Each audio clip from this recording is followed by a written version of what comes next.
Have you ever heard the story of the Little Mermaid? Everyone remembers the bargain with the sea witch, the stolen voice sealed in a seashell, and the desperate chase to win a prince's heart before the final sunset. But what if things had unfolded differently? What if she had never surrendered her voice at all? What if her path to happiness came not from a bargain of pain and silence, but from the courage to sing her truth? Today, we will step into a very different tide and follow the journey of a mermaid who kept her song.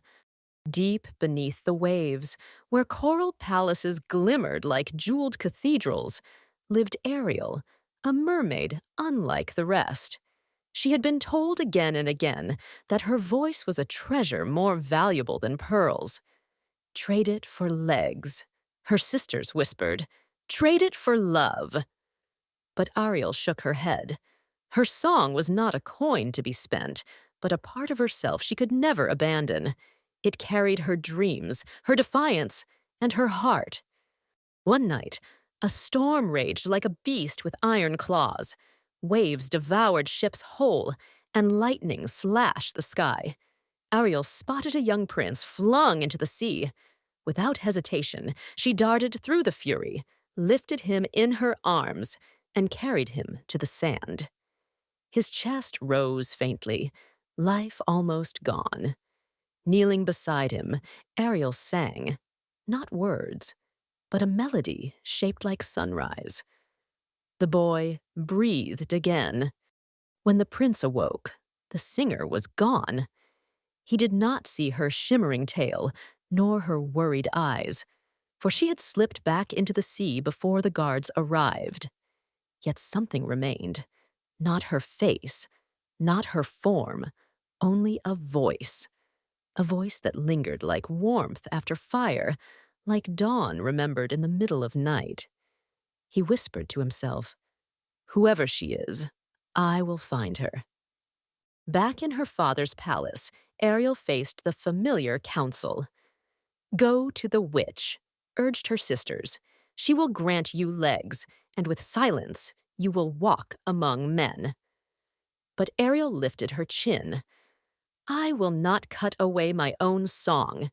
If love is meant for me, it will come through the truth of who I am, not a bargain, not a lie."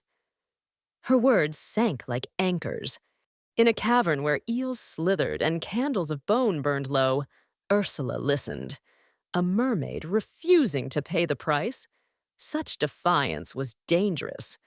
Ursula had made an empire on bargains, feeding on the desperate. Ariel's refusal to kneel threatened her power. The sea witch smiled, her teeth like knives. "If she will not give me her voice, I will take everything else she loves." Each evening, Ariel rose to a sea rock near the harbor and sang. Fishermen stilled their nets, gulls wheeled above, and the prince, restless in his palace, found excuses to walk the pier at twilight. He did not know her name, but when the wind carried her notes, his heart beat as if it had been waiting. The city whispered of a harbor spirit whose song blessed the tide. The prince ordered his men to search. "Find the singer of the harbor," he commanded. They scoured markets, temples, and taverns. Yet whenever they followed the song to the tide, they found only foam and fading echoes. The mystery deepened. Nobles suggested he forget this fantasy and marry a princess from abroad. But each night, when the harbor wind rose, he swore the melody called his name. News came of the midsummer festival, when lanterns would sail the river and voices would compete for the crown's favor. Ariel, listening from beneath the waves, decided here was her chance to be heard not as a rumor, but as herself. Fear pressed at her, but she held it back. "If he remembers me," she whispered, "let it be by my song under open sky, not by magic's shadow." Unable to steal Ariel's voice, Ursula chose another path. She cloaked herself in glamour, appearing as a radiant noblewoman with eyes like jewels. "If I cannot own the song, I will own the audience," she hissed. With charms and sorcery, she planned to drown Ariel's truth in a tide of lies. The witch would sing, and the prince would not know which heart to trust. Ariel prepared in secret. She sang to dolphins who answered with whistles, to whales whose deep tones taught her harmony. The reef became her conservatory, the tide her metronome. Every note she practiced carried not just skill, but longing. The kind of longing that made the sea itself pause. If courage is a song, she thought, then I must learn to sing bravely. Even the smallest fish gathered, spellbound, to listen. In his chamber, the prince wrestled with doubt. Am I chasing a dream? A phantom spun by salt and wind? He asked his tutor. The old man placed a hand over his shoulder. Dreams fade, he said. But if this voice makes you kinder, steadier, then it is no dream, it is truth. The prince carried those words like armor. He resolved to wait for the festival, heart open. One dusk, Ariel sang from a market balcony, her voice threading through the twilight. The prince, walking below, froze. He knew this sound, like dawn breaking. He rushed toward the quay, heart pounding. But by the time he reached the shore, there was only the last ripple of song and the scatter of gulls. He stared at the waves, whispering, "Come back, whoever you are." Ariel, hidden below, heard every word. That night, Ariel pressed her hand against the water's surface, feeling the moonlight tremble on her skin. I will not barter myself, she vowed softly. I will bring myself, whole, voice and all. If he cannot love me that way, then it was never love at all. The waves rolled in like applause. The sea, ancient and watchful, seemed to approve. Strength swelled in her chest, carrying her toward the festival. The midsummer festival arrived. Lanterns bloomed across the river like floating stars, painting the night in gold and crimson. Crowds gathered, buzzing with expectation. Nobles sat in carved seats. Villagers stood on rooftops.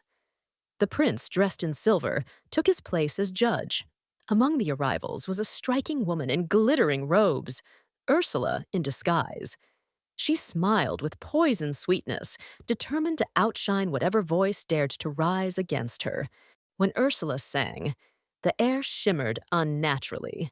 Her voice, sharpened with spells, poured like honey over glass. The crowd swayed, lulled by the glamour. Yet the prince frowned. The notes were flawless but hollow, like a painting without soul. His heart stirred with unease. He remembered the storm, the harbor, the dawn song that had saved him. This was not it. This was a mask. Somewhere the true voice still waited. From the shadowed edge of the stage, Ariel stepped forward. Salt still clung to her hair. Her gown, simple and sea green, looked plain beside Ursula's jewels. But when she began, the square hushed. She sang not to impress, but to be known. Her voice carried tides and storms, laughter and ache, all woven into truth. It was no spell, no bargain, just a soul revealed in song. The world leaned closer. Her final note lingered like starlight, and for a heartbeat, no one moved. The silence was not empty.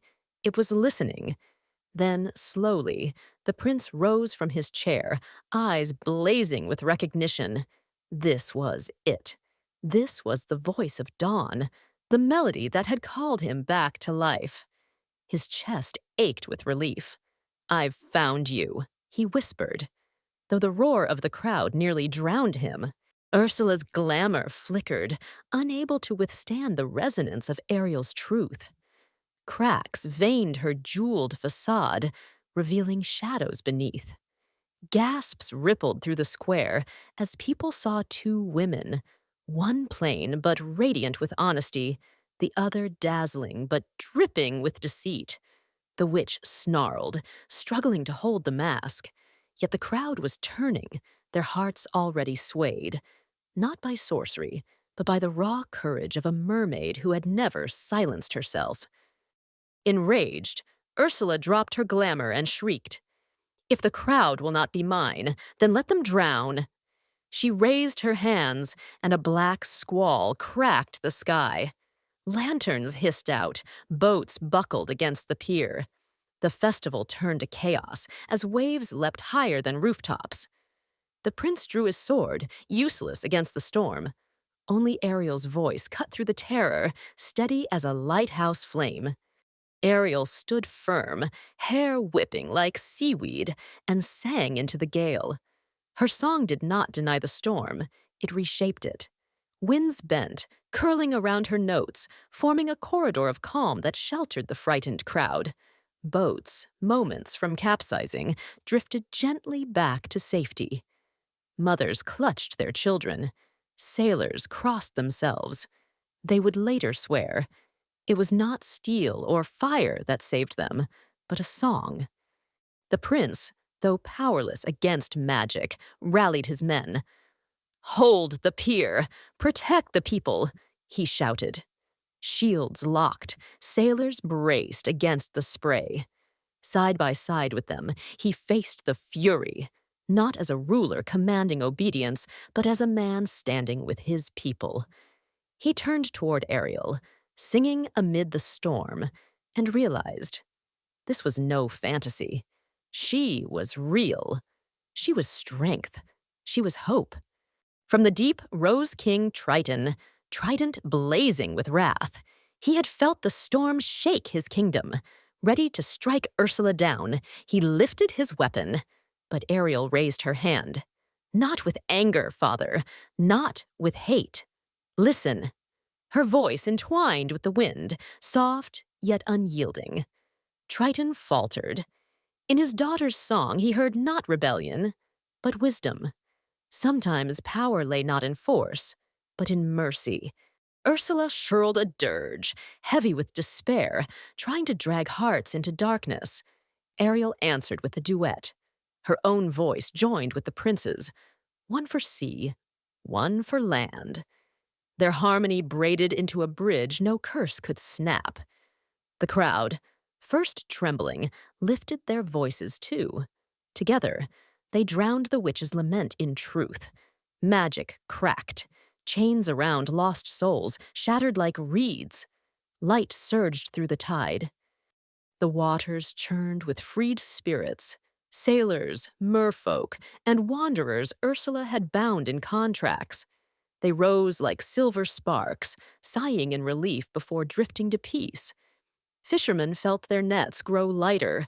Coral regained its glow. For the first time, the sea was not divided between bargain and bondage, but cleansed. Ariel watched, tears in her eyes. "Not silence," she whispered, "but song. That is what sets us free." Ursula staggered, her borrowed beauty dissolving. The jeweled gown sagged into tatters, her voice cracked like shattered glass. "Song's end!" she spat, clutching at the air. Ariel lifted her chin and answered with a fearless note, one that rang through water and sky alike. The witch's final disguise splintered. Gasps echoed from the crowd. There was no noblewoman, only a deceiver revealed. The sea itself rejected her, casting her down. Defeated, Ursula shrieked and plunged into a whirlpool of ink. "Remember, songs fade," she cried. Ariel's reply was calm. "Not true ones." The sea closed over the witch, and silence followed, but not emptiness. It was the silence after thunder, the hush that waits for dawn. Ariel's heart trembled, not with fear, but with release. The fight was done. What remained was truth, echoing in every chest that had heard her. Dawn found wreckage and wonder side by side. The square was soaked, the lanterns shattered, but the people were alive. Instead of fear, they spoke of the girl whose song had steadied the sea. Some swore they had seen the tide itself bow to her voice. Children hummed her melody, clinging to parents. Merchants forgot their losses, whispering, the harbor spirit was real. And above it all, Ariel breathed freely. At the quiet waterline, the prince approached Ariel. I searched for a miracle, he said, voice trembling, and I found you. Ariel smiled gently. Not a miracle, just a person who sang instead of hiding. For a moment, the sea was still. They stood not as savior and saved, not as legend and dream, but as two souls finally meeting. The prince reached out, and Ariel took his hand. The prince frowned. But how can land love sea? How can we share one life? Ariel looked toward the horizon. If land learns to listen and sea learns to speak, then we will not be halves, but whole. She shook her head. I will not cut away my voice. I cannot erase myself for love. The prince nodded slowly, realizing he did not want her silence. He wanted all of her. With Triton's blessing, the sea itself wove a compromise. Foam braided around Ariel's tail, reshaping into legs when she walked ashore, returning to fins when she returned beneath. No bargain, no sacrifice, only a gift freely given. The prince watched in awe. Ariel laughed, the sound like chimes over water. I will walk with you, she said, but I will also swim. Both are who I am. In days that followed, land and sea mingled as never before. Markets learned sea songs. Sailors taught lullabies of hills. Children of both worlds played at the waterline, building castles of sand and coral together. Peace was not perfect, but it was growing. And each dusk, Ariel would sing at the harbor, with the prince at her side. Their voices braided into something larger than marriage, a bridge between worlds. On the day of their vow, Ariel sang once more, not to dazzle, not to charm, but to remind. Love does not require self-erasure. Her song soared through the hall, filling rafters and hearts alike. The prince placed his hand over his heart. I loved your voice, he said, because it was you. And I will love you, voice and all, for all my days. Cheers rose, mingled with waves outside. The world had found not a fairy tale, but a truth. Children later asked, was it magic that saved us? Elders smiled. No. Bread, courage, and a girl who refused to trade herself away. Lanterns swayed over the tide, glowing without spells. In the harbor, people sang fragments of Ariel's melody, and the city breathed quietly, stubbornly, joyfully. The sea had not given up its daughter, and the land had not demanded her silence. Love, they learned, was not about losing who you are. It was about finding someone who listens when you sing.